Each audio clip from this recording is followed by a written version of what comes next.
Hello বন্ধুরা, দেখতে পাচ্ছেন আমরা লেটেস্ট গার্মেন্টসের এক্সপোজ রুমে বসে আছি। সামনে রয়েছে আমার উস্তাদ এক্সপোজ সুপারভাইজার নুরু ভাই। সে এখন আমাদের মাঝে ইফতার তৈরি করছে, ট্যাঙ্ক গুলাচ্ছে। দেখুন আপনারা, আমরা গরিব মানুষ, তাই গরিবের ইফতার নিয়ে বসে পড়েছি। 2 বোতল পানি আছে, আর এখানে রয়েছে কিছু গরিবের খাওন। কাচ্চি আছে, দেশি কাচ্চি। এখানে রয়েছে বাংলা মদ, ইংলিশ করা হচ্ছে এখন কালার দিয়ে।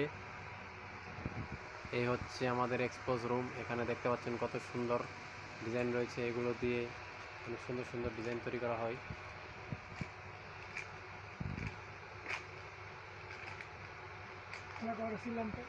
নুরু ভাই এখন অভিনব কায়দায় এটাকে দেখুন কিভাবে লাড়াচাড়া দিচ্ছে, আপনারা শিখে নিন।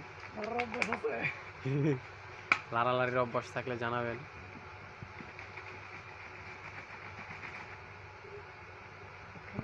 দেখতে পাচ্ছেন অসাধারণ একটি জুস হয়ে গেল।